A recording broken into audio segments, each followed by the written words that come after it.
Ya los archivos.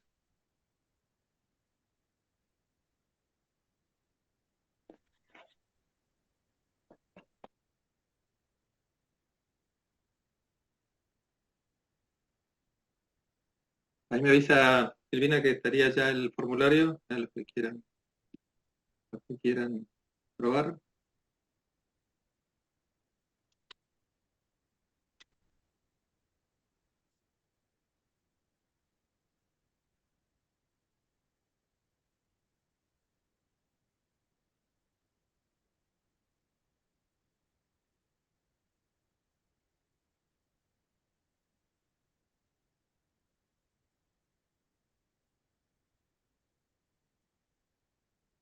Muy bien, empezamos entonces con la clase de hoy. Confírmeme, por favor, que ven la pantalla. Sí, se ve, profe. Bueno, muy bien. Empezamos entonces con esta clase. Hemos dicho, eh, esto sería lo más ajustado. La clase de ayer fue una introducción. Además, hoy, bueno, arrancamos sí, ya con los temas propios de la materia, lo que correspondería al tema 1 del programa, algunas cosas más, algunas cosas menos. Eh, lo que queremos ver hoy responde a estos temas, ver la computadora como un sistema digital programable, lo que es el concepto de programa desde el punto de vista relacionándolo con el software y el hardware, que es lo que nos va a ocupar durante toda la materia. Lo que se conoce como arquitectura von Neumann, eh, la arquitectura que nosotros vamos a estudiar principalmente en la materia, cuáles son los bloques componentes básicos de una computadora con una arquitectura von Neumann. Vamos a mirar los conceptos de lo que es el lenguaje de máquina, el lenguaje de programación ensamblador, eh, cómo analizar una computadora a partir de un enfoque jerárquico, la idea de una computadora vista desde diferentes niveles de abstracción. Una vez que hacemos todo eso, vamos eh, a tratar de precisar los conceptos de arquitectura y de organización. Vamos a ver los conceptos y dar ejemplos. Y vamos a ir terminando con lo que serían las medidas del rendimiento de una computadora. Lo vamos a mirar muy por arriba, pero por lo menos tener una idea general, y mirar cuáles son las soluciones arquitectónicas y de organización para que las computadoras tengan más rendimiento, ¿no? Bueno, con este pantallazo, con este panorama, vamos a contar a partir de todo eso cuál es el enfoque que le vamos a dar a la materia de acá hasta el final. Así que bueno, arrancamos entonces con esta pregunta: ¿cómo describir una computadora? Seguramente ya en otras materias tal vez empezaron viendo algún concepto, alguna idea, pero desde el punto de lo que a nosotros nos interesa, que es la descripción arquitectónica de una computadora, eh, primero tenemos que decir que es difícil describir una computadora, ¿no? Es decir, una computadora es así porque existe, como ya habíamos visto en la clase pasada, en la charla de ayer, una gran variedad de sistemas: computadoras personales, estaciones de trabajo, supercomputadoras, sistemas embebidos de diferentes niveles de complejidad. Es decir, es muy difícil decir esto es una computadora. Y además tienen, como también vimos ayer, una evolución tecnológica muy rápida. Tiene una velocidad y potencia de cálculo, la capacidad de almacenamiento, la complejidad estructural. Si uno mira una computadora de hace eh, 30 años, 25 años, mira su diagrama lógico, su arquitectura, no se parece. Es muy difícil relacionarla con lo que es un procesador actual. Puesto se hace eso, pero aún, digamos, a un primer vistazo son cosas muy diferentes. Así que bueno, es muy difícil esto, ¿no? Decir, bueno, esto es una computadora, describirla.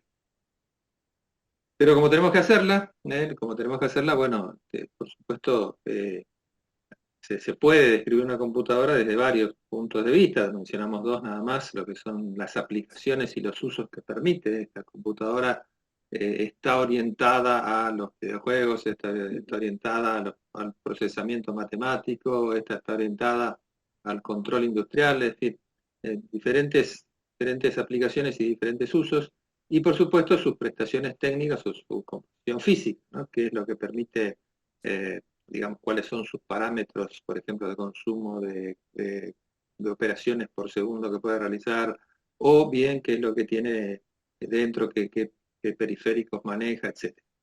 Así que eh, empecemos por esto, empecemos pensando vayamos otra vez a la idea fundamental, a las ideas fundamentales, a las ideas básicas, pensando en lo que vimos ayer en los sistemas digitales, ¿no? La computadora, dijimos, es un sistema digital, así que pensémoslo desde acá. Cualquier problema que implique producir resultados a partir de datos de entrada que puedan ser procesados digitalmente puede ser resuelto mediante soluciones específicas. Cuando decimos soluciones específicas, decimos circuitos digitales específicos para resolver ese problema determinado, ¿no?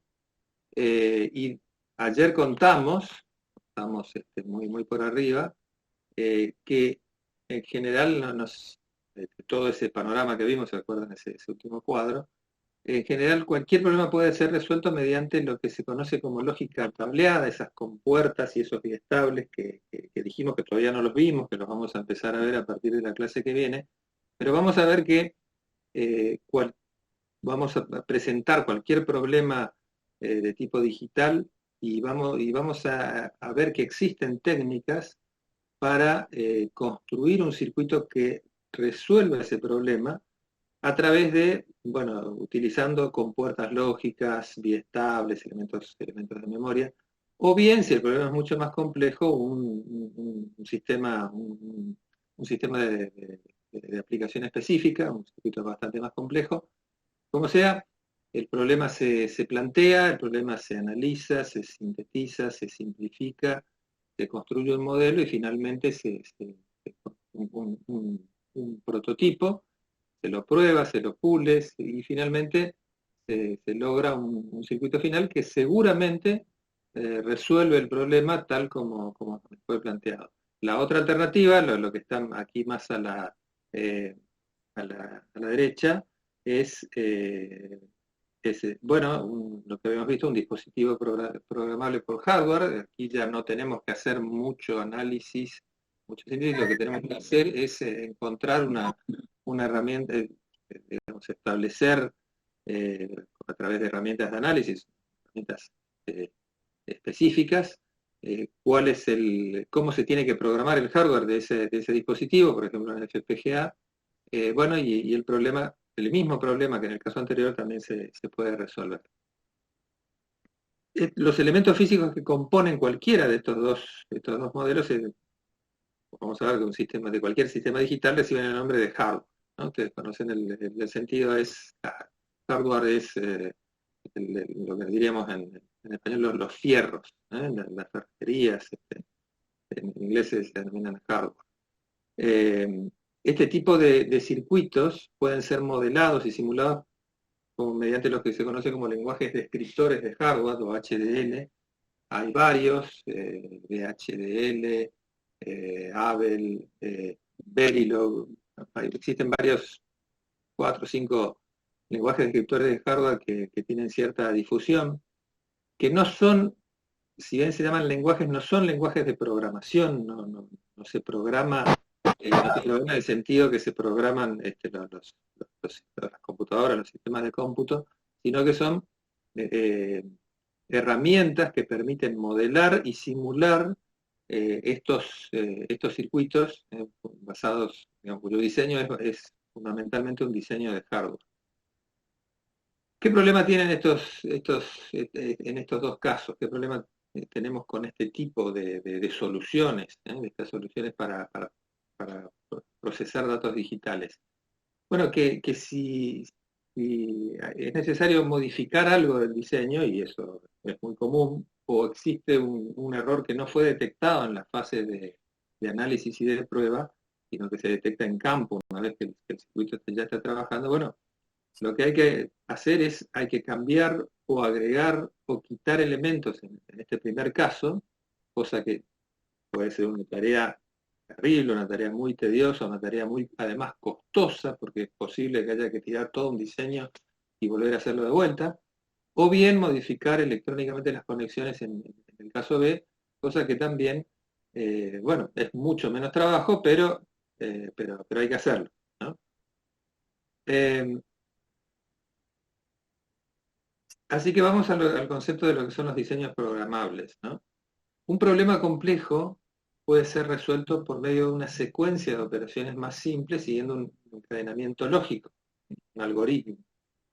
Por ejemplo, para un caso que creo que todos manejamos, que todos nos acordamos, una multiplicación, por ejemplo, puede ser planteada como una sucesión de sumas y desplazamientos de los dígitos de los operandos. Bueno, lamento que esta sea una clase virtual, si tuviéramos un pizarrón podríamos hacer un ejemplo, pero ustedes traten de imaginarse mentalmente cómo hacíamos las operaciones de multiplicación cuando aprendimos a multiplicar en la primaria, ¿no? Primero era, eh, supóngase una multiplicación de un número por dos dígitos. Primero multiplicábamos por el número, el, el multiplicador por el primer dígito del número por el que estamos multiplicando, ¿sí? Después, ¿qué hacíamos? Eh, Otra vez volvíamos a- a multiplicar el número de arriba por el segundo dígito del multiplicando, ¿sí? Y lo escribíamos abajo del otro, pero desplazado a una posición hacia la izquierda, ¿sí? Si había más dígitos, repetíamos eso y finalmente, ¿qué hacíamos? Sumábamos todo y obteníamos el resultado de la multiplicación.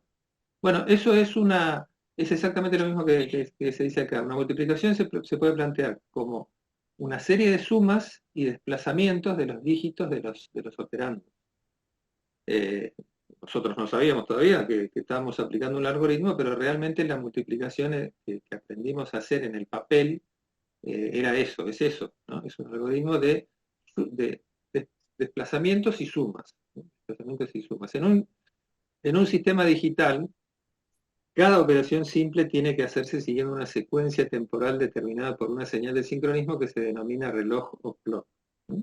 Lo dejamos acá, lo vamos a ver cuando veamos los sistemas secuenciales dentro de dos clases, pero para que tengamos la idea, cada operación simple, ¿no? Como una suma o un desplazamiento, se realiza sincronizadamente por una señal que se llama reloj o clock. Continuamos con la idea de los diseños programables. Una filosofía de diseño alternativa a esas dos soluciones que vimos anteriormente consiste en un circuito digital, o sea, un circuito también integrado por biestables y compuertas, que componen un número determinado de unidades funcionales, capaces de realizar ahora un conjunto limitado y predeterminado de operaciones lógicas y de movimiento de datos dentro del circuito, pero que a diferencia de los anteriores no realizan ninguna función específica. Los dos modelos que vimos antes, uno los conecta, les provee los datos y hacen lo que tienen que hacer, resuelven el problema para el que fueron diseñados.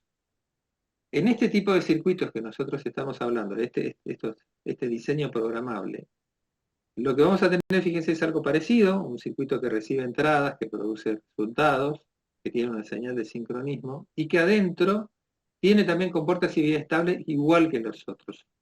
Pero ahora, eh, estas compuertas y biestables están conectadas, están diseñadas de manera que lo que hacen es un conjunto limitado, predeterminado de funciones lógicas y de movimientos de datos. Y lo interesante de esto es que el movimiento de datos dentro de la estructura de la operación específica que el circuito realiza en cada paso están definidos por un conjunto de señales de control externas provistas por una instrucción, ¿sí? Si ustedes pueden, si vieron, si tienen el PDF ahí y pueden verlo, lo que veíamos antes era esto, los circuitos tenían más o menos este esquema. Lo que agregamos ahora es otro conjunto de señales de entradas, estas son las entradas de datos, y ahora otro conjunto de entradas de señales que son las señales de control. Sin estas señales de control, este circuito, que tenemos acá, no hace absolutamente nada, a diferencia de los otros. Este circuito uno lo conecta y si no le da ninguna señal de control, el circuito no hace absolutamente nada, no resuelve ningún problema. Para que haga algo es necesario proveerle de estas señales, de estas señales de control de la instrucción, que vienen a partir de una instrucción, y entonces sí puede cumplir su cometido. Por favor, los que tienen los micrófonos abiertos, hagan tírenlo por favor y ciérranlos.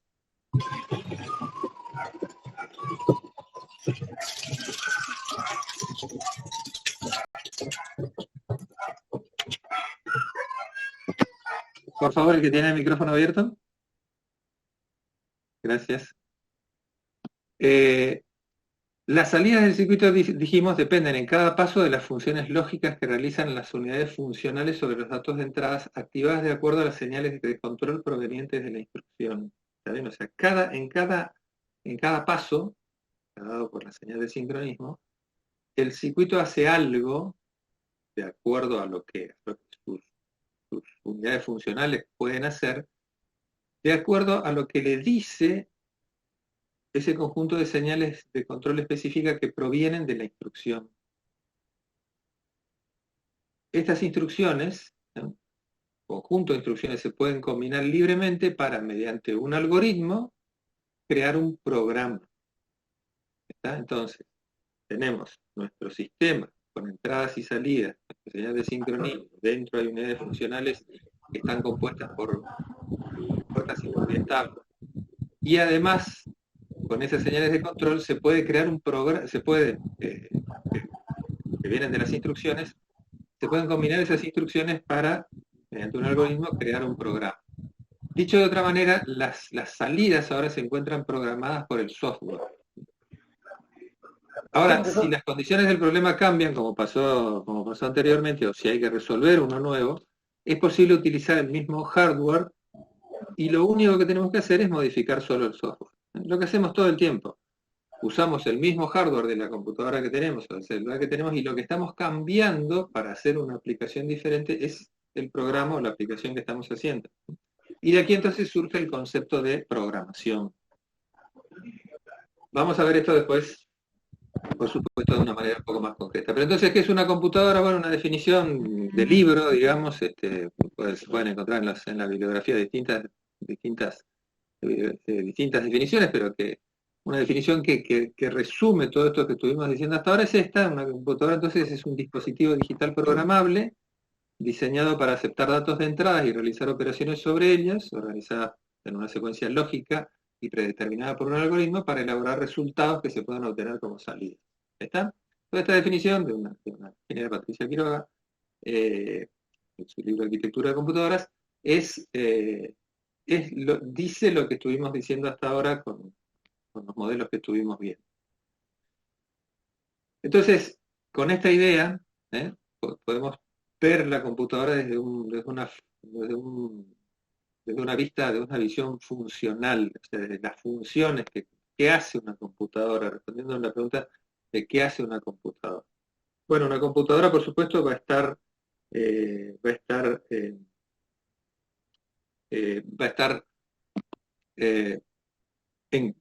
dentro de un entorno operativo. El entorno operativo es un ámbito que le provee datos y a donde la computadora devuelve esos datos. Para eso, para comunicarse con eso, va a tener que tener un sistema de transferencia de datos, un sistema en donde esté transfiriendo, tanto recibiendo datos de entrada y enviando datos a las salidas. Esos datos tienen que ir a un mecanismo de control que haga que gobierne dos recursos. Un recurso de almacenar esos datos, es decir, donde esos datos entran y salen, tienen que guardarse en algún lugar, y además tiene que procesar esos datos. Por supuesto, todos estos tres sistemas, el sistema de transferencia, el recurso de almacenamiento, el recurso de procesamiento, van a estar trabajando permanentemente interactuando entre sí, pero siempre gobernados por este mecanismo de control. O sea, una computadora lo que hace es esto, transfiere datos de entrada y salida, los almacena y los procesa. Estas son entonces las funciones: procesar datos, hacer operaciones con ellos, y me habla dentro de la estructura, almacenar datos a corto plazo, porque hay que hacer cálculos intermedios, y a largo plazo los resultados tienen que enviarse a las salidas o tienen que almacenarse en algún lado para ser utilizados después. Tiene que transferir datos entre entrada y salida, tiene que comunicarse con otros dispositivos, otras computadoras, y por supuesto hay que controlar las tres funciones anteriores, gestionándolas y dirigiéndolas por medio de instrucción. ¿Tá? Todo esto todavía es muy abstracto, no estamos viendo nada de una computadora real, pero desde el punto de vista funcional, cualquier computadora simple o compleja tiene que hacer estas operaciones.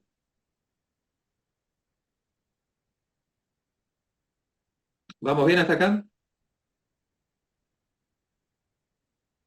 Sí, profe. Bien. Ya. Bien. Perfecto. Muy bien. Seguimos entonces mirando ahora, nos concentramos ahora específicamente en los sistemas programables por software. El programa que dijimos, que recuerden, era una asociación de instrucciones, un conjunto de instrucciones organizadas lógicamente por un algoritmo. Ese programa que está compuesto por las instrucciones, que a su vez, como vamos a ver, las instrucciones después generan las sucesivas señales de control que necesita la computadora, se tienen que almacenar en una memoria. El programa no está flotando en el aire, no está escrito en un papel, para que funcione tiene que estar físicamente guardado, almacenado en una memoria. Los datos de entrada y salida pueden provenir de o enviarse a dispositivos específicos que se denominan módulos o periféricos de entrada-salida, o bien también pueden estar almacenados los datos de entrada o almacenarse los datos de salida en una memoria, la misma que del programa u otra. Así que básicamente el esquema que tenemos entonces de un sistema programable es este. Es una repetición del que vimos anteriormente: entradas de datos que vienen de la memoria o de un periférico de entrada, salidas, resultados que se vuelven a guardar en la memoria o que se mandan a un periférico de salida, la computadora que procesa los datos de acuerdo a las operaciones predeterminadas por las señales de control, y por supuesto las señales de control que entran de las instrucciones que, ya habíamos dicho, están en una memoria. Están en una memoria. Todo esto que estuvimos viendo se plasmó por primera vez en el año 1952, el modelo von Neumann, que es el, el ingeniero John von Neumann, junto a esta máquina que está en la foto, bastante diferente de nuestras máquinas actuales, pero bueno, era una máquina de tubos de vacío. La máquina IAS, que son las iniciales del Institute for Advanced Studies en Estados Unidos, donde se construyó, que fue la primer computadora de propósito general y de programa almacenado en memoria. Esta máquina, la IAS, tenía una unidad de entrada-salida que interactuaba con una unidad aritmético-lógica, que a su vez interactuaba con una unidad de memoria, y los tres módulos estaban gobernados por una unidad de control. Esta unidad de control y la unidad aritmético-lógica forman lo que se conoce como unidad central de proceso o CPU. Las máquinas actuales, la gran mayoría de las máquinas actuales, siguen respondiendo a este modelo independientemente del nivel de complejidad que tengan. En todos los casos vamos a encontrar una unidad de entrada-salida, una unidad de memoria, una unidad aritmético-lógica y una unidad de control. Este modelo de von Neumann, por ahí en algunos libros, en alguna bibliografía, aparecen cinco agrupamientos, 5 módulos, porque en realidad aparecen una unidad de entrada y una unidad de salida separadas ambas, con lo cual serían 5 bloques. Bueno, de todas maneras, desde el punto de vista práctico es exactamente lo mismo. El funcionamiento del modelo von Neumann, que como dijimos es el modelo que se sigue utilizando hasta la actualidad, se basa en 3 conceptos fundamentales que ya un poco los estuvimos diciendo. Primero, el concepto de programa almacenado en memoria. La memoria principal, que es una memoria de lectura y escritura, almacena las instrucciones, que eso ya vamos a ver ahora qué son cadenas de bits codificadas que controlan el funcionamiento del computador. Ya vamos a avanzar un poquito más en este concepto de las instrucciones. Y los datos, que los datos van a estar, por supuesto, en formato binario, en un formato de ceros y unos, que procesan y generan las instrucciones. Los contenidos de esta memoria, segundo concepto fundamental, es que los contenidos de esta memoria se localizan indicando su dirección sin considerar si se trata de un dato o de una dirección. Es decir, en la memoria principal, datos y instrucciones y datos, estas dos cosas que existen en la memoria, se localizan dando una dirección de memoria. La máquina tiene que ir a buscar ahí el contenido y lo que va a encontrar va a ser justamente una instrucción, un dato, la que se tiene que ejecutar o procesar. Y además la ejecución de las instrucciones es secuencial. El secuenciamiento de las instrucciones es implícito y viene determinado por el orden en el que han sido almacenadas en la memoria. Es decir, si encuentro una instrucción, la siguiente instrucción que tiene que ejecutar el programa es la que está en la dirección siguiente. Y la que sigue a esa es la que continúa incrementando ese contador de direcciones. Esto, por supuesto, se puede modificar, pero solamente con instrucciones específicas, que ya las vamos a ver más adelante, que son lo que se conoce como instrucciones de bifurcación o instrucciones de salto. ¿Tá? Entonces, una máquina von Neumann tiene estas cosas. Programa almacenado en memoria, contenidos de memoria direccionables a través de un valor binario y ejecución secuencial de las instrucciones. Una instrucción se ejecuta siempre, no hay que estar diciendo no hay que estar diciéndole a la máquina cuál es la siguiente instrucción. La máquina solo sabe que la siguiente instrucción a ejecutar es la que sigue a la anterior, de acuerdo a cómo están almacenadas lógicamente en la memoria. Y entonces estos son, digamos, para ilustrar lo que estuvimos diciendo ahora,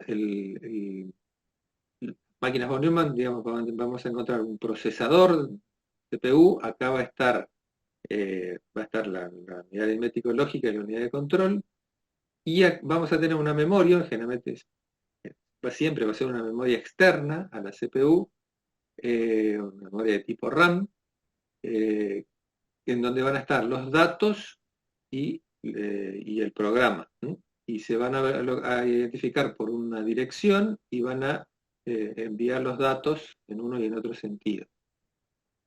O también es posible, también este es un esquema von Neumann, que la memoria esté separada con una memoria de datos y una memoria de programa, que la memoria por ejemplo, el programa se ejecute en una memoria de tipo ROM y los datos se almacenen en una memoria de tipo RAM. Pero si es así, de todas maneras comparten el mismo camino de direcciones, se direccionan, las direcciones de ambas son separadas, no comparten direcciones, y los datos van por el mismo camino de datos hacia y desde el procesador.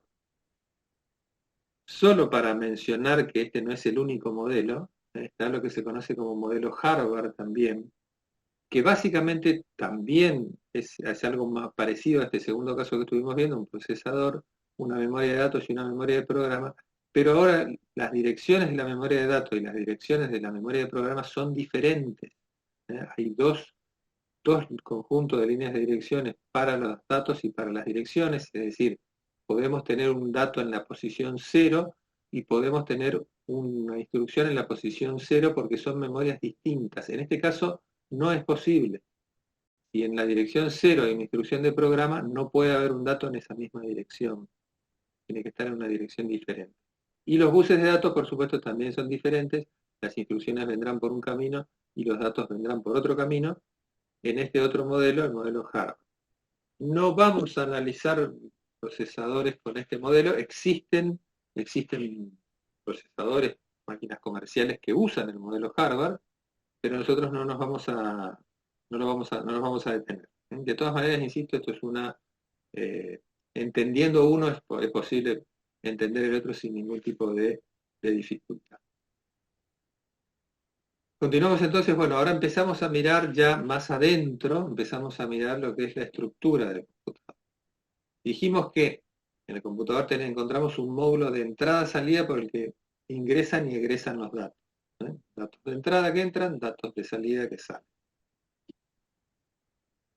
Vamos a tener una unidad de memoria en la que se almacenan entonces los datos de entrada y los resultados procesados, así como las instrucciones del programa. Y vamos a encontrar una unidad central de proceso en la que se interpretan las instrucciones del programa, se realizan las operaciones lógicas y matemáticas sobre los datos provenientes de los módulos anteriores y se envían a estos los resultados del procesamiento. Y todo esto, los tres módulos, están interconectados a través de tres conjuntos de líneas que se llaman buses, que son los buses de datos, que como lo indica, hacen circular los datos que se procesan, datos, un bus de direcciones, que son los envía la unidad central de proceso y que dicen a la unidad de memoria o la unidad de entrada-salida dónde está el dato que se quiere acceder o procesar, y un conjunto de líneas de control, que como vamos a ver son las líneas que permiten habilitar uno u otro módulo o los elementos que constituyen cada uno de esos módulos, o también envían información a la unidad central del proceso respecto de, por ejemplo, si un dato está disponible, si no está disponible, si ocurre un evento especial. Bueno, todo eso lo vamos a ver allá por el tema 4. Por ahora solamente estamos haciendo una presentación, estamos presentando a los elementos que componen la estructura del computador. Todo esto entonces es lo que está en la línea punteada, es lo que podemos decir es una computadora. Empezamos a mirar hacia adentro. Empezamos a mirar qué hay dentro de la unidad central de proceso. La CPU está compuesta por un conjunto de registros de uso general, en los que se almacenan temporalmente los datos que están siendo procesados, y otro de uso específico con información utilizada para la interrelación entre los componentes. Como comentario nada más, lo vamos a ver después más adelante, los registros de uso general, por ejemplo, son accesibles, los puede ver un programador, mientras que en general los de uso específico no. En general, los de uso específico son registros de uso privilegiado que lo maneja, lo ve el sistema operativo o la unidad o todo el dispositivo de control. Además, una unidad aritmético-lógica en la que se realizan las operaciones entre los datos, que intercambian datos en conjunto con los registros, y la unidad de control, que decodifica las instrucciones que vienen desde del programa, y en conjunto con un circuito generador de señales de tiempo, genera las señales de control para los componentes anteriores. Toda la sincronización de la que hablábamos antes, los pasos que se tienen que dar para la ejecución de un programa, bueno, todo esto es generado por la unidad de control. Decodifica la instrucción que viene de un registro específico, que justamente se llama registro de instrucción, y a partir de esa decodificación de la instrucción genera las señales de control para registros, para la ALU, para todo el sistema externo a la CPU, ¿no? La ALU, por supuesto, le da información de estado que la unidad de control también procesa, como vamos a ver más adelante. Vimos lo que es desde el punto de vista de estructurar una computadora, lo que es la CPU. Podríamos mirar adentro del registro de instrucciones, de la unidad de control, eso lo vamos a hacer más adelante. Vamos a estudiar también de forma un poco más detallada lo que son los registros, pero ahora nos vamos a concentrar en esto que es el concepto distintivo, el concepto particular de un sistema programable como lo es una computadora, que son las instrucciones. Cada procesador cada procesador hecho por un fabricante distinto tiene un conjunto finito, un conjunto limitado de instrucciones llamadas instrucciones máquina, y el conjunto, ese conjunto finito se denomina repertorio de instrucciones. ¿Tá? No es que una máquina pueda ejecutar cualquier instrucción. Las instrucciones están, como vamos a ver más adelante, diseñadas y predefinidas por lo que se conoce como arquitectura del repertorio de instrucciones, eh, y el procesador ejecuta esas y nada más que esas instrucciones. El procesador no puede, si se le presentara, ¿no? Si se le presentara una instrucción que, que no forme parte de ese repertorio de instrucciones, el procesador o no va a hacer nada o va a hacer cualquier cosa. Es decir, es impredecible lo que puede hacer si tiene que ejecutar una instrucción que no esté contenida dentro de su repertorio de instrucciones. Solamente entiende esas instrucciones. Formalmente, cada instrucción es un conjunto de bits codificados de manera que contenga la información necesaria para que la lógica del procesador realice las operaciones que debe realizar para ejecutar esa instrucción. ¿Ya? Es un conjunto de ceros y unos, pero no aleatoriamente dispuestos, sino codificados, codificados.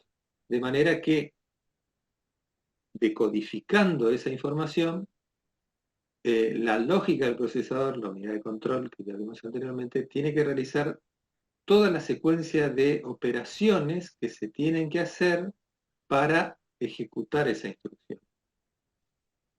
Un formato simple de una instrucción máquina puede ser algo tan simple como esto, ¿no? Un conjunto de ceros y unos, pero que, por ejemplo, en un número determinado, esos bits en un campo de esa instrucción, aparezcan lo que se conoce como CODOP o código de operación, que es lo que dice, es lo que dice, dice lo que la instrucción tiene que hacer. El resto de estas operaciones, el resto de estos bits, es el campo de lo que se conoce como dirección del operando. ¿Dónde está en la memoria el dato que hay que procesar? ¿Tá?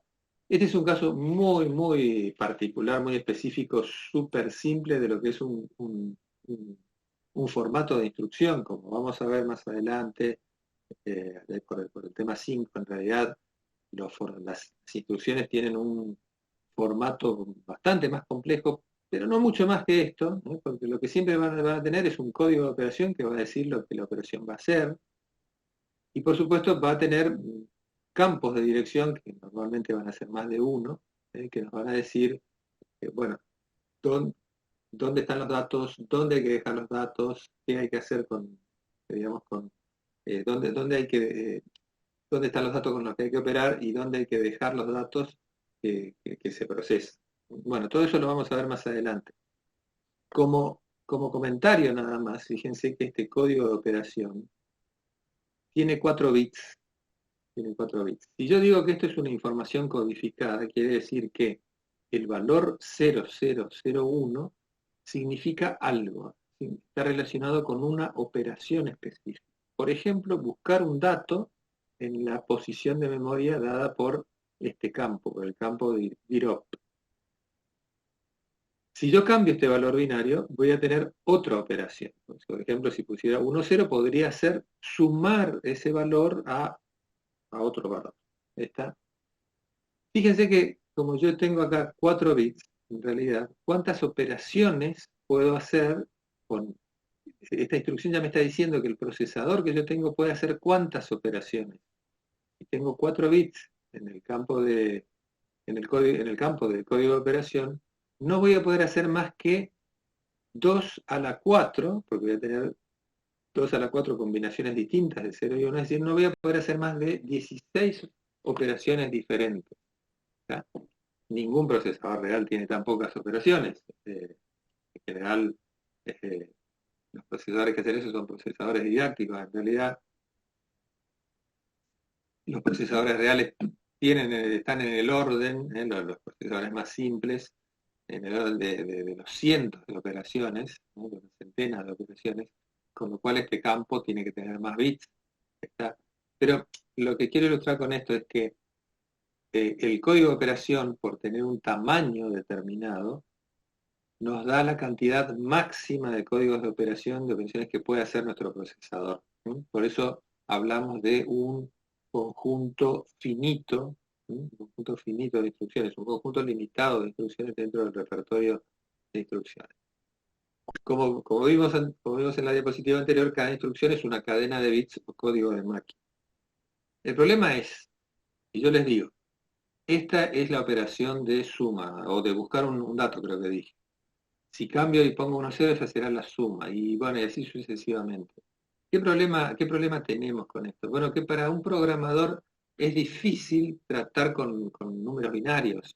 Leer un número binario es incómodo, es pesado, es tedioso, ¿no? Es muy difícil de manejarlo. Así que una simplificación que se usó en los primeros procesadores es utilizar códigos hexadecimales, porque los códigos hexadecimales agrupan 4 bits y reducen la longitud del valor haciéndolo más legible. Esto, por ejemplo, será el número 1 en hexadecimal. Si tuviera el valor 1, 1, 1, 1, bueno, ese es el carácter F en hexadecimal, que da el valor 15 el sistema de numeración decimal, pero bueno, decir F1 es mucho más fácil de leer que decir 11110001, mucho más fácil de leer y de procesar, es un poco más legible. Sin embargo, igual sigue siendo pesado, ¿no? Estamos leyendo letras y números que no dicen nada, digamos, a nivel del lenguaje que nosotros utilizamos, así que una mejora adicional es utilizar una representación simbólica de la instrucción que emplee símbolos más parecidos al lenguaje humano. Los códigos de operación, en este caso, se representan por medio de abreviaturas que se llaman mnemónicos, ¿sí? Que indican la operación. Por ejemplo, si yo digo, esta va a ser la operación de suma, bueno, lo voy a representar con ADD, que viene de adición. En realidad todas estas lenguajes ensambladores utilizan palabras relacionadas con lo que significa la operación en inglés. Bueno, es así. Esta será adición suma, sub será subtracción o de subtraction, move será el movimiento de un dato, de move, y bueno, y por ejemplo para las operaciones lógicas tendremos lo que, digamos, como se conocen en idioma inglés. Así que por ejemplo, con esta mejora, un programa en lenguaje ensamblador será algo parecido a esto, ¿no? Algo parecido a esto. Por ejemplo, mover el dato que está en la dirección 0010 al registro R0, mover al registro R1 este otro valor, hacer la suma de los dos registros y, por ejemplo, volver al punto de inicio. ¿Está? Esto, bueno, no importa que el programa signifique algo o no signifique nada, lo cierto es que un programa en lenguaje ensamblador eh, se, se, se ve de esta manera. Vamos a trabajar bastante, los trabajos prácticos a partir del tema 4 van a ser justamente trabajar con un simulador en lenguaje ensamblador, hacer programas, analizar instrucciones, ejecutar, hacer subrutinas y demás, y probar los distintos modos de direccionamiento de las instrucciones, siempre en lenguaje ensamblador. No nos vamos a mover de este lenguaje, no vamos a programar nada en un lenguaje más complejo, más simple que esto. Bueno, vamos a trabajar justamente con el lenguaje ensamblador. Por supuesto, nadie o muy poca gente trabaja realmente con lenguaje ensamblador en general. Ahora voy a hacer un comentario sobre eso, pero en general uno está acostumbrado a trabajar en lenguajes de alto nivel, ¿no? El lenguaje a nivel máquina o ensamblador es lo que se conoce como lenguajes de bajo nivel. Expresan las operaciones de manera elemental, indicando operaciones de transferencia de datos a o desde registros, ¿no? Se caracterizan porque son particulares para cada procesador. Si uno trabaja con un procesador de Intel, tiene un determinado lenguaje a nivel máquina. Si trabaja con un procesador ARM, tiene otro lenguaje de máquina. Los lenguajes de bajo nivel son distintos para cada procesador. O sea, dependen del hardware y cambian de acuerdo al fabricante, e inclusive pueden cambiar de un modelo a otro del mismo fabricante. Un fabricante puede hacer dos procesadores diferentes que tengan diferentes lenguajes de bajo nivel, puede darse ese caso. Requieren, por supuesto, mayor esfuerzo de programación porque utilizan más instrucciones y son más difíciles de leer y de escribir. Así que, obviamente, la industria de la computación fue rápidamente hacia mejorar todos estos problemas a través de lo que se conoce como lenguajes de alto nivel, que tienen la característica de que ahora son independientes del procesador, no dependen del hardware. Si ustedes programan en C o en Python o en cualquier lenguaje de alto nivel, no les importa con qué máquina están trabajando, ustedes programan en el lenguaje que saben hacer de alto nivel. Son, por supuesto, más fáciles de programar porque se aproximan bastante más al lenguaje humano. Las sentencias, las instrucciones de esos lenguajes de alto nivel tienen hasta casi palabras completas de lenguaje humano, siempre en inglés, por supuesto, y requieren menos líneas de código. Las instrucciones en los lenguajes de alto nivel hacen muchas más cosas que lo que hacen en las instrucciones de bajo nivel. Así que, bueno, estas son sus características. Por ejemplo, en un lenguaje de alto nivel expresan las instrucciones de forma algebraica y concisa utilizando variables, ¿no? Esta es una instrucción de Fortran, por ejemplo, pero casi todos los lenguajes de alto nivel lo harán así también. O sea, acá nos dice que sumemos dos valores x e y y el resultado lo dejemos en x. Para un lenguaje de máquina, para que esta instrucción de alto nivel se ejecute, puede ser necesario tres instrucciones de máquina. O sea, cargar un registro con el contenido de la posición de memoria X, sumar el registro del contenido de la posición de memoria Y y almacenar el resultado en otro registro, memorizar el contenido de ese registro en la posición de memoria X. O sea, puede llegar tres líneas de programa como mínimo.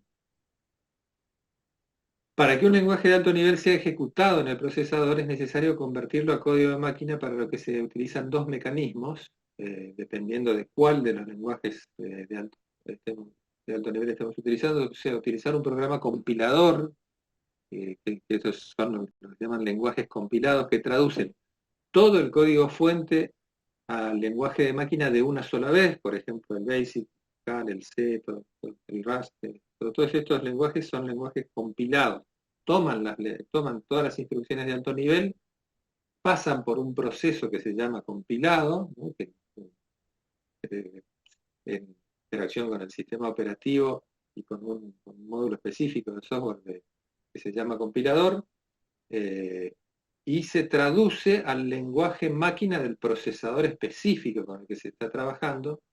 Y la otra alternativa es lo que se conocen como los lenguajes interpretados, que utilizan otro programa diferente que se llama intérprete, que traduce el código fuente al lenguaje de máquina instrucción por instrucción. O sea, toman la instrucción en el lenguaje de alto nivel, la traducen, esto así de manera similar a lo que hicimos acá arriba, al lenguaje de bajo nivel, y así instrucción por instrucción, ¿no? El Ruby, el Python, el Java, son lenguajes interpretados. Cada uno tiene sus ventajas, cada uno tiene sus desventajas. Como nosotros en esta materia no tenemos nada que ver con los lenguajes de alto nivel, lo dejamos acá.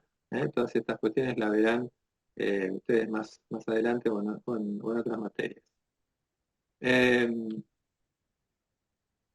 Muy bien. Con todo lo que ya vimos hasta ahora, podemos parar un poco, tratar de pensar un poquito y decir eh, que, eh, que hasta donde vimos, una computadora admite descripciones y presenta procesos por niveles. Por ejemplo, la computadora vimos que se puede describir a través de módulos, lo que vimos, el módulo CPU, el módulo de memoria, el módulo de entrada-salida. A su vez, cada una de estos elementos también se puede describir mediante unidades funcionales. Por ejemplo, en la CPU vimos que había una unidad aritmética lógica, que había registros, que había una unidad de control. Y si quisiéramos ver, no lo hicimos, ya después vamos a explicar qué vamos a hacer con esto. Cada una de estas unidades funcionales puede puede describirse a partir de circuitos lógicos. Podemos ver que cada una de estas unidades funcionales está hecha a partir de circuitos digitales con puertas biestables. Y si quisiéramos, como un poco ya lo mostramos ayer a título de comentario, cada una de estas compuertas y los biestables también están hechos por transistores. ¿Se acuerdan que habíamos visto un inversor que estaba hecho por dos transistores y por sus conexionados? Es decir, todo esto que constituye el hardware de la computadora puede describirse en diferentes niveles, en diferentes escalones de complejidad, yendo desde una descripción más global de lo que es una computadora a lo particular, que son los elementos que componen el hardware de base. Para el software también es posible hacer algo parecido. Por ejemplo, los lenguajes de alto nivel, como estuvimos viendo hasta recién, pueden a través de un compilador o de un traductor bajarse a un lenguaje ensamblador que está compuesto por mnemónicos, por secuencias breves de texto. Ese lenguaje ensamblador, a través con un programa que se llama propiamente ensamblador, puede traducirse al código de máquina binario, a los ceros y unos, y estamos ya en lo que es el nivel de programación de las instrucciones de máquina. Es decir, tanto para la descripción del hardware como para la descripción del software, es posible hablar de niveles, lo que se conoce como niveles de abstracción. La idea básica de esto es que existen muchos niveles desde los cuales considerar la computadora, y cada uno, lo que tiene interesante es que cada uno es independiente del otro. Se puede describir la computadora manejándose en ese nivel sin necesidad de hacer referencia a alguno de los otros niveles, ¿no? Existe un número de niveles dados, desde el nivel del usuario hasta el nivel de los componentes físicos. A medida que se desciende desde este nivel superior, el nivel del usuario lo consideramos nivel superior, estos niveles se tornan menos abstractos y comienza a aparecer cada vez más la estructura física de la computadora, ¿no? Y esto, por ejemplo, esos niveles pueden ser estos, ¿no? Por ejemplo, eh, esto lo van a encontrar en varios libros. Es posible que en alguna otra bibliografía por ahí haya un nivel más o un nivel menos. El nivel, por ejemplo, de control de microinstrucciones a veces está junto con este otro de lenguaje ensamblador o código de máquina. No importa, lo que nos interesa es, cualquiera está bien, cualquiera sirve. Lo que nos importa ahora es ver eh, que una computadora puede describirse a partir de diferentes niveles, ¿no? Por ejemplo, en el nivel de usuario son las aplicaciones, lo que usamos todos de una computadora, ¿no? Ahí nos encontraremos con los programas de ofimática, de Office, etcétera, los programas de comunicaciones, programas de diseño, programas de multimedia, juegos, etcétera, etcétera. Aplicaciones que son las que usamos todo el tiempo y permanentemente, sin pensar, en qué hay dentro de la computadora que realiza esas aplicaciones. Por supuesto, eh, evaluamos, evaluamos o describimos una computadora generalmente a partir de las aplicaciones que puede correr. Por ejemplo, esta aplicación corre mejor en esta computadora, es más rápida, o podemos decir, no, esta computadora es demasiado simple, no puede correr determinados programas, estos programas ya no corren en esta computadora. Bueno, describimos, damos información acerca de lo que es una computadora, muchas veces a partir de las aplicaciones. El siguiente nivel son los lenguajes de alto nivel. Los lenguajes de alto nivel son los lenguajes con los que se hacen las aplicaciones y con los que un programador normalmente trabaja para producir, bueno, justamente programas, soluciones que les sean requeridas para generar aplicaciones. Un nivel más abajo está lo que es el sistema operativo o compilador, un sistema que van a estudiarlo en la materia que sigue, que justamente se llama sistemas operativos, que se encarga de un montón de cosas que el programador no tiene que ocuparse, como por ejemplo la gestión de la memoria, la gestión de los procesos, los archivos, los procesos de compilación, enlazado, ubicación. Hay un montón de operaciones que tienen que hacerse desde el punto de vista lógico y físico dentro de la computadora que el programador de alto nivel no no tiene que preocuparse porque los hace justamente un sistema operativo o el compilador, lo que veíamos hoy, por ejemplo, cuando hay que traducir las sentencias de alto nivel a bajo nivel. Lo que dijimos, el lenguaje ensamblador, el código de máquina, los ejemplos que vimos anteriormente, un nivel más abajo del lenguaje ensamblador estarán el nivel de control o de microinstrucciones, es decir, ya vamos a mirar, por ejemplo, qué es esto, ¿no? La notación de RTL, la lógica de transferencia de registros, que es el nivel más básico de descripción de microoperaciones dentro de la estructura del computador. Vamos a mirar algo de esto. Más abajo de esto ya empezaremos a ver las unidades funcionales, la CPU, la memoria, lo vamos a ver ya a nivel de elementos de unidades funcionales. De un nivel más abajo estarán los circuitos lógicos, las compuertas que forman cada uno de estos elementos, cada una de las unidades más básicas, y todavía un nivel más abajo, el nivel de componentes físicos y de conexiones, que ahí ya estaremos prácticamente, digamos, en lo que es el hardware, ¿no?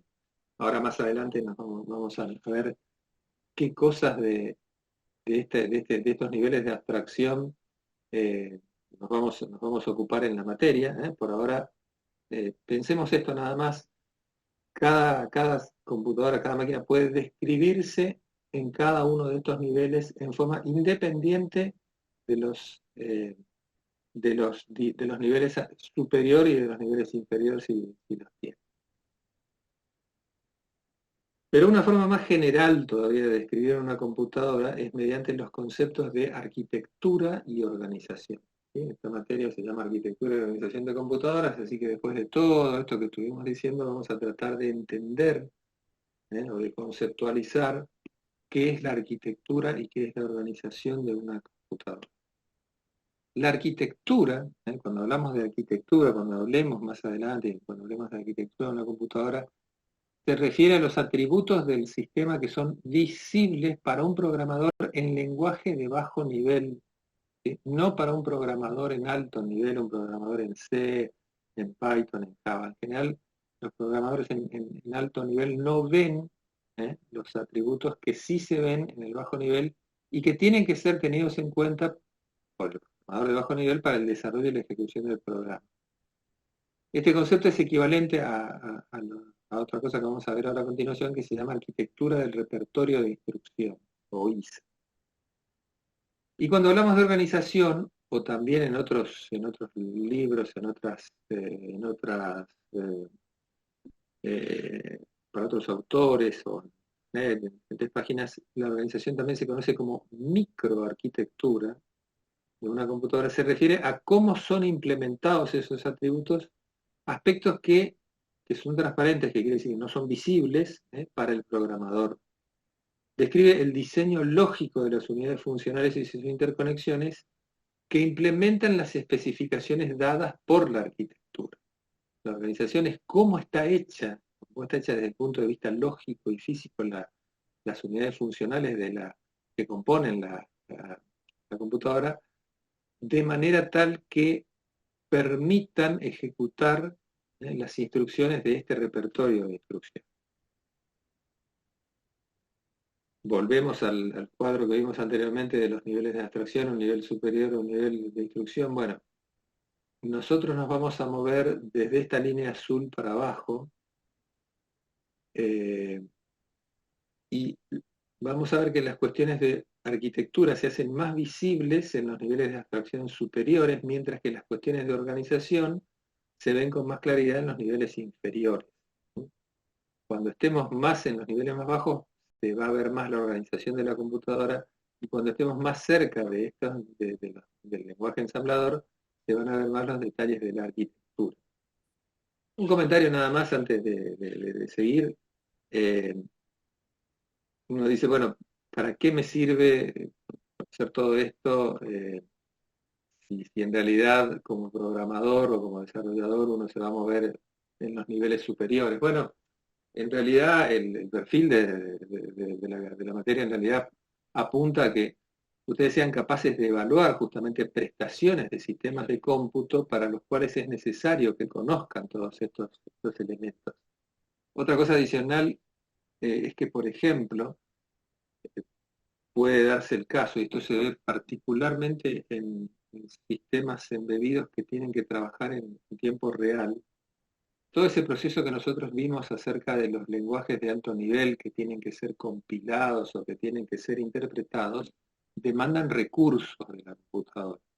Y no demandan recursos de hardware, recursos de memoria, recursos de energía, y además demandan recursos de tiempo. ¿Por qué? Porque cuando un lenguaje de alto nivel tiene que ser traducido al código de máquina, hay que hacer una serie de pasos que llevan tiempo, ¿no? Que llevan tiempo. Normalmente, para la gran mayoría seguramente de los procesos o de los programas o de las aplicaciones que utilizamos, eso no es ningún problema, pero existen ciertas y determinadas aplicaciones, que se conocen aplicaciones de tiempo real, donde hay que estar tomando decisiones, el sistema de cómputo tiene que estar tomando decisiones en el menor tiempo posible, en las que simplemente no se pueden, por ejemplo, con operaciones industriales o los sistemas de localización en tiempo real, súper precisos, que no pueden darse el lujo de perder tiempo en operaciones de compilación o operaciones de interpretación de instrucciones de alto nivel. Lo que quiero decir con esto es que no hay más remedio que programar en bajo nivel. Y de hecho, hay programadores que se especializan en el bajo nivel justamente porque tienen que programarse, dedicarse a sistemas, a sistemas embebidos o a sistemas de control en tiempo real, ¿no? Con lo cual, toda la fineza y digamos, y la facilidad y la comodidad de un lenguaje de alto nivel es un lujo que no se pueden dar. Muy bien, cerramos el comentario y seguimos. Vamos al concepto, que ya lo mencionamos, de lo que es la arquitectura del repertorio de instrucciones, ¿no? O ISA, porque son las instrucciones de Instruction Set Architecture, todas las palabras en inglés, digamos. Decimos entonces, es una abstracción fundamental de la computadora, ya que es la interfaz que define cómo el software, o sea, el conjunto de instrucciones máquinas, controla el hardware. Entonces, tratemos de volver la idea de que el sistema de cómputo programable es una caja formada por unidades funcionales que están formadas por compuertas, por biestables, que recibe datos de entrada, que produce datos de salida, que tiene una señal de sincronización y que además, ¿se acuerdan el grafiquito ese que está por arriba? Recibía señales de control. Bueno, esa, eh,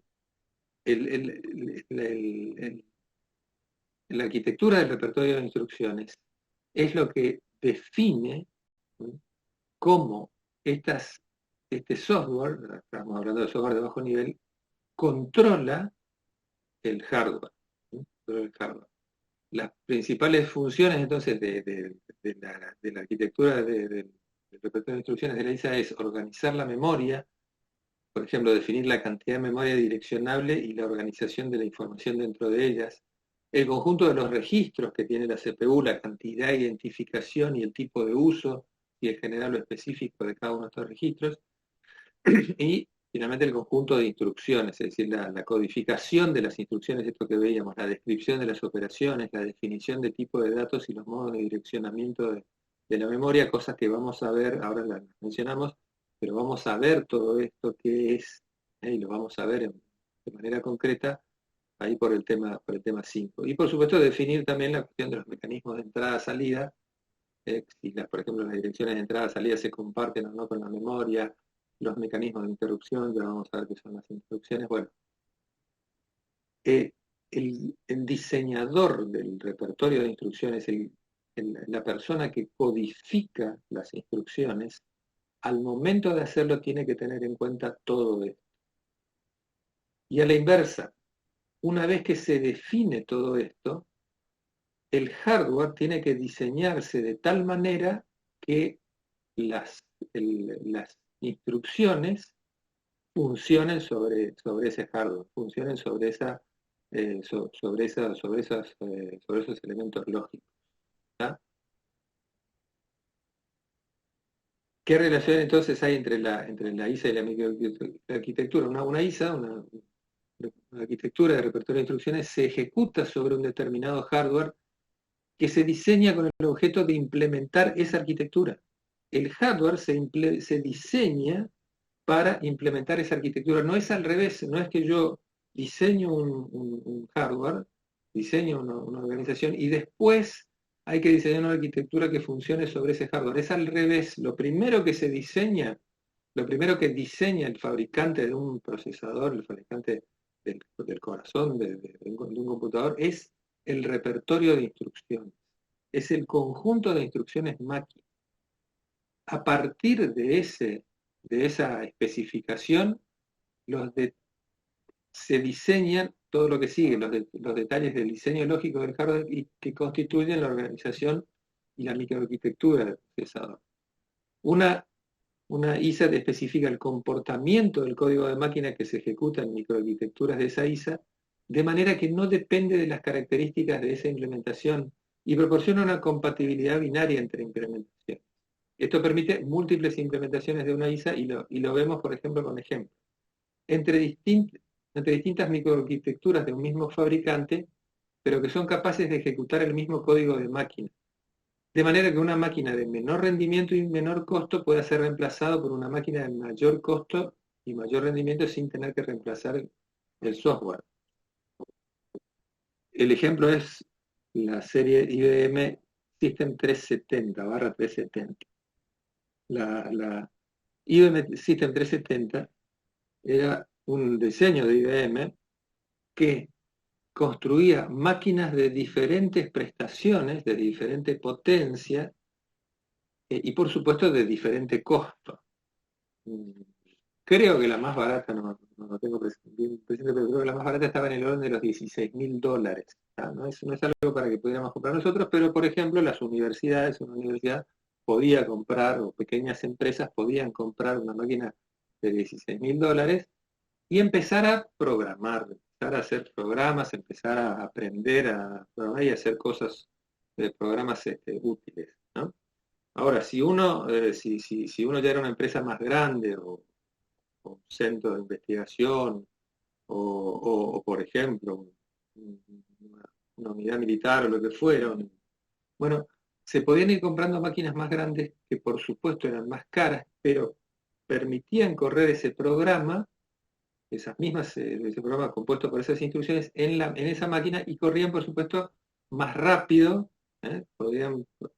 tenían mejores prestaciones, podían tener mayor velocidad, podían tener resultados de manera más rápida. Es decir, uno desarrollaba un programa en la computadora más chica y lo podía correr en las computadoras más grandes con mayor velocidad y mejores prestaciones. Este es un ejemplo de cómo distintas microarquitecturas, distintas organizaciones podían manejar la misma ISA, el mismo repertorio de instrucciones. El otro ejemplo es un ejemplo de tipo, por ejemplo, un ejemplo comercial, entre distintas microarquitecturas de distintos fabricantes. Por ejemplo, AMD, que es una fabricante de procesadores, produjo procesadores propios con la arquitectura x86 de Intel, los procesadores 8086, 8286, etcétera, etcétera, hasta llegar a los Pentium, por supuesto bajo un contrato. Y lo interesante es que la organización, el diseño lógico de los procesadores de los dos fabricantes eran completamente diferentes, ¿no? Eran distintos totalmente, no tenían nada que ver el uno con el otro, pero a pesar de que eran diferentes, podían correr el mismo set de instrucciones. Es decir, la arquitectura, la arquitectura del repertorio de instrucciones x86 decía qué tenía que hacer el hardware. Ahora, eso no especifica un solo hardware. Era posible diseñar diferentes hardware que, de hecho, lo hicieron Intel y AMD, de manera que corrían las mismas instrucciones con diferente hardware, con diferente organización. ¿Ya? Y otra cosa que también es un ejemplo que está en todos los libros, permite la evolución de las microarquitecturas, de las implementaciones de esa ISA, y de la misma ISA, por ejemplo, agregar nuevas instrucciones al repertorio, pero de modo que una implementación más nueva y de mayor rendimiento pueda ejecutar el software que se ejecutaba en generaciones anteriores de implementaciones, lo que se conoce como compatibilidad de software casi adelante. Y leo esta es una extracción de ahí del libro de Stalin. Casi 40 años después de su introducción en el año 78, la arquitectura x86 sigue dominando el mercado de procesadores. Aunque la organización y la tecnología de las máquinas x86 ha cambiado drásticamente a lo largo de las décadas, la arquitectura del conjunto de instrucciones ha evolucionado para seguir siendo compatibles con versiones anteriores. Por lo tanto, cualquier programa escrito en una versión anterior de la arquitectura x86 puede ejecutarse en versiones más nuevas. Todos los cambios de la arquitectura del conjunto de instrucciones han implicado adiciones al conjunto de instrucciones sin quitar ninguna. El ritmo de cambio ha sido la adición de aproximadamente una instrucción por mes, ¿no? Desde el año 78 hasta ahora, a la arquitectura, de manera que ahora hay miles de instrucciones en el repertorio de instrucciones de los procesadores de Intel, los i7 y 9 Core, que mantienen la misma arquitectura x86. Esto quiere decir, tratando de traducir todo esto, el que desarrolló un programa en el microprocesador 8086, allá por el año 1978-80, desarrolló un programa que corría y que funcionaba. Intel siguió mejorando sus procesadores, después sacó el 8286, después el 386, después el 486, después los Pentium 1, 2, 3, 4, después salieron, bueno, toda la serie de procesadores Intel. Ahora, imagínense cómo se siente un programador que el fabricante le dice, salió un procesador nuevo, pero tiene un repertorio distinto de instrucciones. Todos los programas que vos hiciste antes tenés que tirarlos a la basura y tenés que aprender a programar este nuevo procesador si querés usar este procesador, que por supuesto es nuevo y es mucho mejor, más rápido, tiene muchas más prestaciones. Bueno, obviamente el programador no se va a sentir muy bien, no va a estar muy contento. Para evitar todo eso, la Intel, y no solamente Intel, casi todos los fabricantes, proveen lo que se conoce como compatibilidad de software hacia adelante. El software que hiciste en tu procesador más viejo sirve, corre, funciona en el procesador más nuevo. Ahora, el procesador más nuevo tiene mejoras. Tiene mejoras que son agregados a ese conjunto de instrucciones, de manera que si vos querés hacer programas mejores, más eficientes, más cortos, etc., usar las nuevas instrucciones que tenés en los procesadores más nuevos, que no van a funcionar en los procesadores más viejos, pero si vos querés seguir usando el núcleo de tu programa, creo que lo hiciste en el procesador más viejo, lo podés usar en el procesador más nuevo. ¿Está?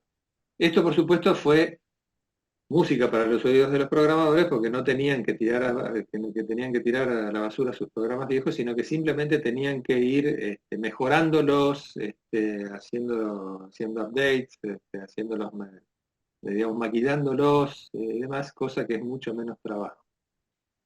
Muy bien, terminamos entonces con esto y nos metemos en la cuestión del rendimiento, que es lo último que vamos a ver hoy, que nos quedan pocas diapositivas.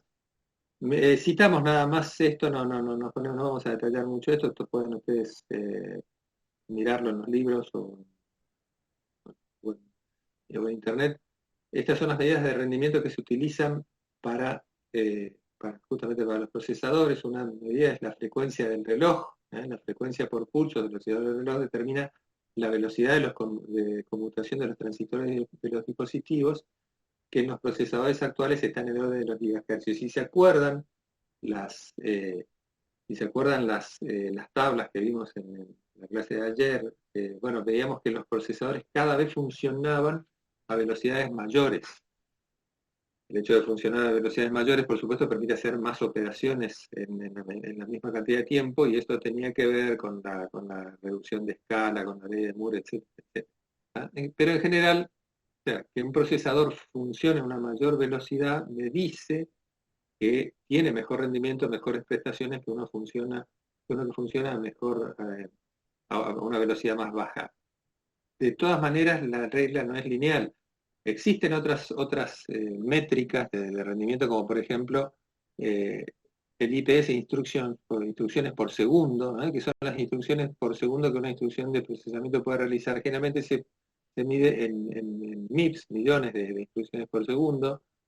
La instrucción por ciclo de reloj, acá quedó incompleto, instrucción por ciclo, son las instrucciones que por cada ciclo de reloj una unidad puede realizar, ¿no? En lugar de tomar como referencia el tiempo, se toma el ciclo de reloj. Otra unidad que se utiliza son los ciclos por instrucción, o los ciclos de reloj que necesita una unidad para ejecutar una instrucción. La utilidad es relativa porque en realidad las instrucciones no tardan la misma cantidad de ciclos. Por ejemplo, una instrucción de carga puede demorarse 5 ciclos, mientras que una instrucción de salto puede tardar 3 ciclos. Pero en promedio, en general, eh, esta es una unidad que dice entre distintos procesadores cuál es más eficiente, cuál tiene mejor rendimiento. Y la que tal vez más se utiliza, por lo menos en grandes volúmenes de operación, son los flops, que quieren decir las siglas de Floating Point Operation per Second, o sea, cantidad de operaciones de puntos flotante por segundo, que es eso, la cantidad de operaciones en coma flotante que un procesador puede realizar por segundo, y es especialmente importante en aplicaciones científicas, no tanto en otros software donde priman los enteros, ¿no? Las supercomputadoras actuales están en el orden de las centenas de petaflops, con 10 a la 15 operaciones de puntos flotantes por segundo, y también esta relación con la unidad eléctrica, con los vatios, da una idea de la eficiencia energética de la máquina.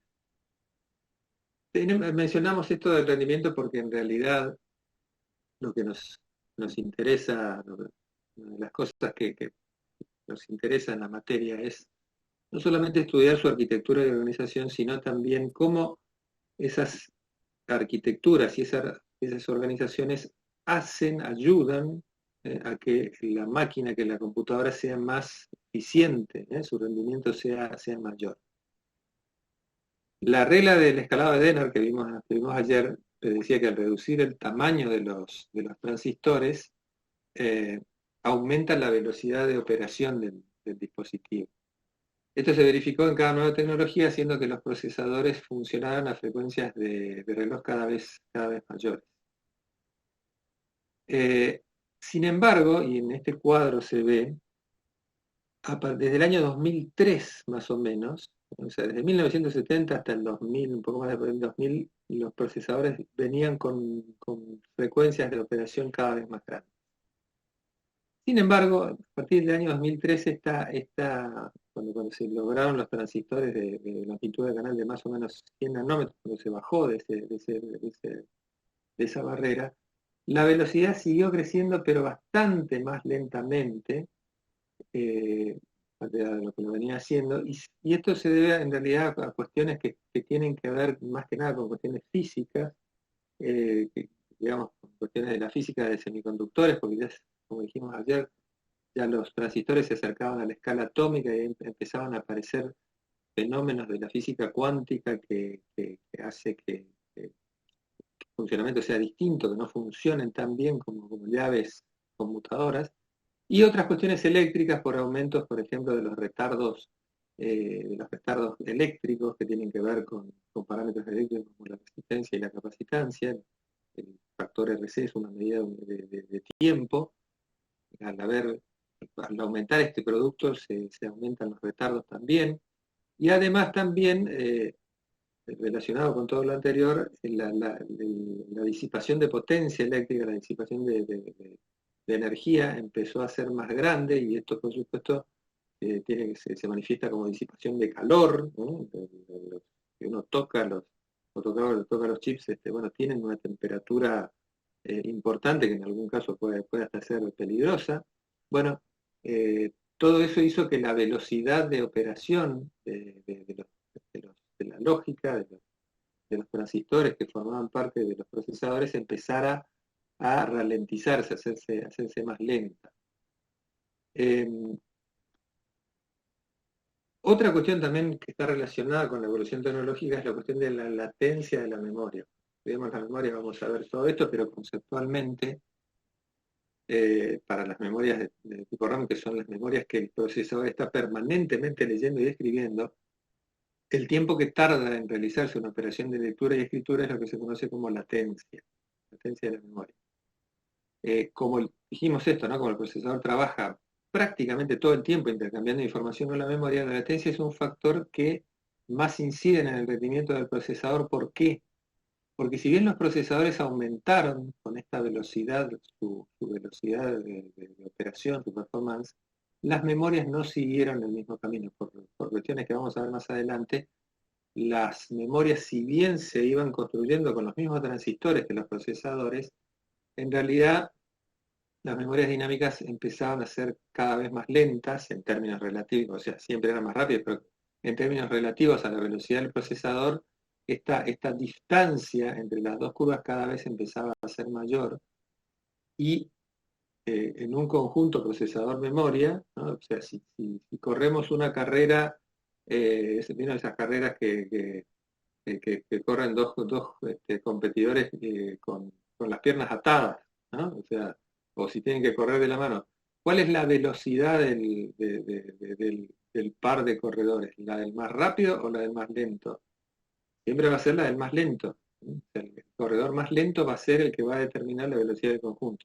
Lo mismo pasa con el conjunto procesador-memoria. Y la velocidad del conjunto es siempre el elemento más lento, que en este caso son las memorias. Es decir, a pesar de que los procesadores podían hacer muchísimas operaciones, como tenían que estar haciendo operaciones con la memoria y las memorias eran lentas, muchas más lentas que el procesador, el conjunto, el rendimiento del conjunto era menor que lo que era el del procesador. A esas dos a esas dos cuestiones se tiene que añadir el hecho de que, por la característica de la ejecución secuencial de los programas, el tamaño y la complejidad de los programas aumenta su tiempo de ejecución si esto se realiza por instrucción por instrucción. O sea, si yo tengo que ejecutar un programa secuencialmente, tengo 10 instrucciones y pongamos, cada instrucción tarda un segundo, mi programa tarda 10 segundos en ejecutarse. Es un ejemplo sumamente burdo el que estoy dando, pero para entender el concepto. Si yo hago un programa más grande, que tenga 100 instrucciones, bueno, si tengo que ejecutar una después de la otra, voy a tardar 100 segundos. Esto va a ser mucho más lento, ¿no? Es decir, ya voy a notar, cada vez voy a empezar a notar que la ejecución de mi programa se hace más lenta y a todos nos pasa lo mismo. Cuando los programas empiezan a ponerse lentos, nos empezamos a poner nerviosos, empezamos a pensar, a querer ver qué botón, qué tecla tocamos para que el programa corra más rápido. Bueno, esto es un problema inevitable, justamente porque los programas se ejecutan secuencialmente y esto es así. En consecuencia, la mejora del rendimiento, la mejora de hacer que los programas se ejecuten más rápido y utilicen los mejores recursos, sigue tres líneas principales. En primer lugar, el aumento de la velocidad de la lógica por medio de la reducción del tamaño, cosa que ya vimos, que viene a ser esta curva de aquí abajo, ¿no? Entonces, por ejemplo, mide hasta el año 2004, en realidad, justamente hasta cuando dejó de crecer, las velocidades de operación de distintos procesadores, en este caso son procesadores Intel, creo, que empezaban a trabajar de 16 MHz, 25, 33, 200, 300, hasta prácticamente 3 GB para el año 2003, 3000 MHz. O sea, siempre aumentaron su velocidad de operación. La segunda línea de trabajo para mejorar el rendimiento es justamente la disminución de la latencia de memoria mediante el uso de memoria SRAM, memoria estática, más rápida dentro o cerca del procesador, lo que se conoce como memoria caché, que vamos a estudiar ahí por el tema 6 y después en el tema 8 van a estudiarlo con mucha más profundidad. Bueno, y la otra cosa, el uso del paralelismo, tanto a nivel de datos, de instrucciones y de procesos, este último mediante la multiplicación de procesadores en chip, ¿no? O sea, el hecho de tener varios cores, varios núcleos dentro de un mismo chip. Y este gráfico muestra esto, ¿no? Cómo la las prestaciones, las millones de operaciones por segundo, fueron mejorando no solamente por la mejora de la velocidad de la lógica, el aumento de la velocidad del reloj, sino también por las mejoras en la arquitectura, en microarquitectura del chip, ¿no? Entre las que dice, bueno, aparecen instrucciones segmentadas, el uso de memoria caché, el hecho de ejecutar instrucciones por ciclo, múltiples instrucciones por ciclo, eh, esto es procesamiento paralelo, bueno, ejecución especulativa, bueno, y otra serie de cosas que las vamos a ir viendo sobre el final de la materia. En cuanto a la reducción de la latencia, bueno, justamente aumentar el número de bits que se recuperan haciendo que las memorias dinámicas sean más anchas en lugar de más profundas y utilizando rutas de bus más amplias. En vez de usar 8 bits en el bus de datos, paso a 16, de 16 paso a 32, de 32 paso a 64. O sea, uso buses de datos más anchos, cosa que me permiten traer más información en la misma unidad de tiempo. Cambiar la interfaz RAM para hacerla más eficiente, incluyendo bueno, tipos de caché, que eso lo vamos a ver más adelante. Reducir la frecuencia de acceso a la memoria incorporando estructuras de caché cada vez más complejas y eficientes entre el procesador y la memoria principal. Esto, insisto, lo escribimos acá, lo vamos a estudiar en detalle más adelante. Y aumentar el ancho de banda de interconexión entre procesadores y memoria mediante el uso de buses de mayor velocidad y una jerarquía de buses para almacenar en buffer o estructurar el flujo de datos, también es algo que lo vamos a ver más adelante. ¿Tá? Esto sirve para mejorar el rendimiento, la cantidad de operaciones que podemos hacer por segundo, sin mejorar, sin aumentar la velocidad física del proceso. Y aquí, bueno, esto lo mencionamos nada más, lo miramos así muy rápidamente. Bueno, instrucciones, todo esto se va a ver en el último tema, en la canalización o el pipeline, ejecutar una instrucción, varias instrucciones. Ejecutar una instrucción significa descomponer todas las partes de la instrucción, estas señales de control que decíamos, en diferentes etapas e ir ejecutando cada una.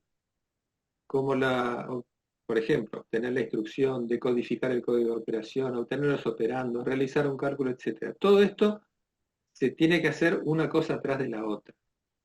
El concepto de canalización significa decir, mientras estoy haciendo todos estos pasos de una instrucción, ya tomo la instrucción que sigue y empiezo a hacer esos pasos. Es la idea de la cinta transportadora, ustedes habrán visto el concepto, en que hay varios operarios trabajando sobre una misma cinta transportadora y un operario hace una cosa, el operario que sigue hace otra sobre lo que hizo el anterior y así sucesivamente, pero mientras el operario siguiente de la cadena está haciendo algo, el primer operario ya está volviendo a hacer la tarea que hizo, su primera tarea, y de manera que no hay que esperar a que el último de la cadena termine de armar lo que está haciendo, ya todos los operarios anteriores ya están haciendo algo mientras el proceso sigue, mientras la cinta corre. Bueno, es el principio de una línea de montaje. La ejecución superescalar es la capacidad de procesar una instrucción en cada ciclo de reloj, de hecho se utilizan varias cañerías, varias tuberías paralelas. Predicción de bifurcaciones, el procesador mira hacia adelante el código de instrucción obtenido en la memoria y predice qué bifurcaciones se pueden, o grupos de instrucciones posibles que se procesen a continuación y almacena eso en una memoria, en un buffer cercana para disminuir el tiempo de ir a buscar esas instrucciones cuando tenga que ejecutarlas. Hay cosas más sofisticadas como el análisis de flujo de datos o la ejecución especulativa, que eso bueno lo vamos a ver más adelante.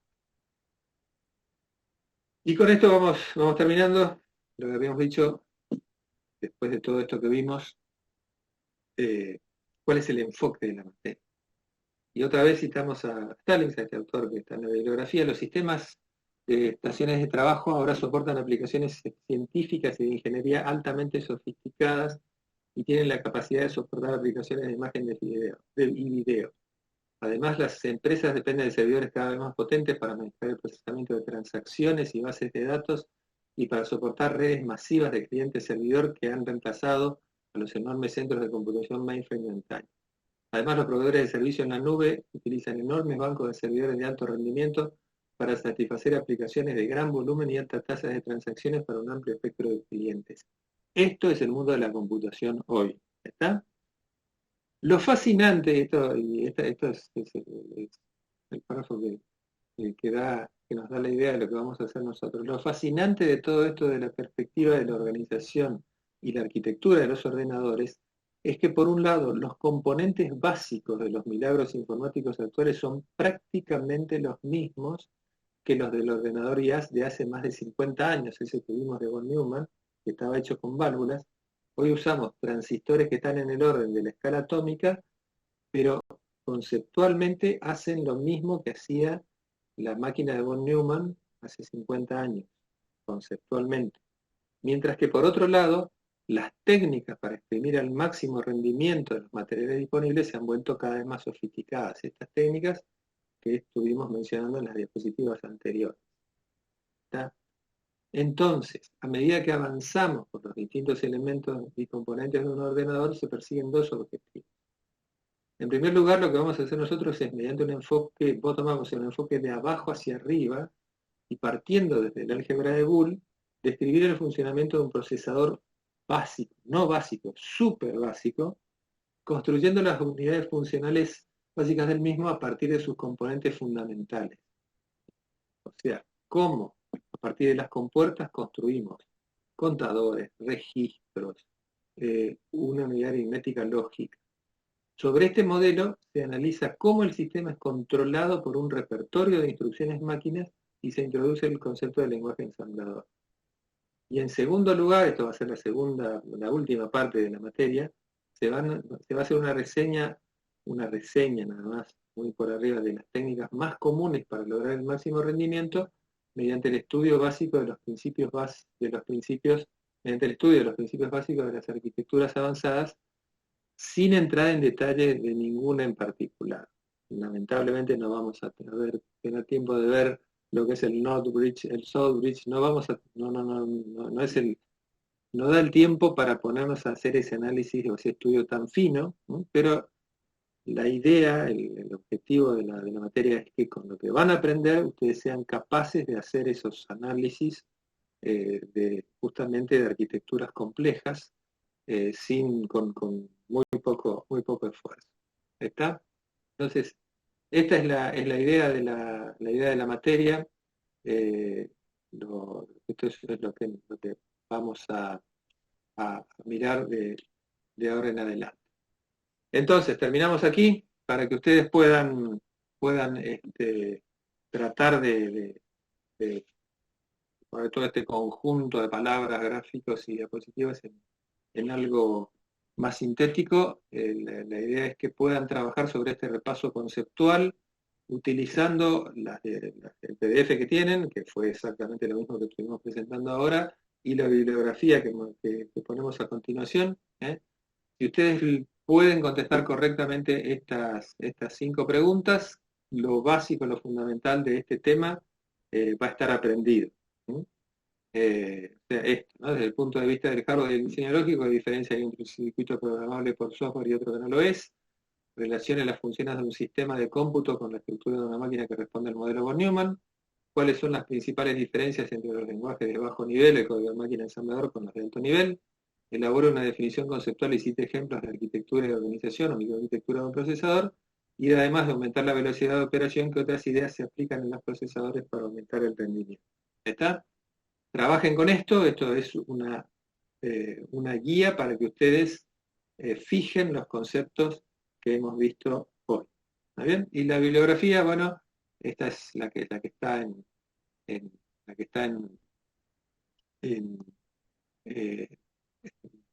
programa.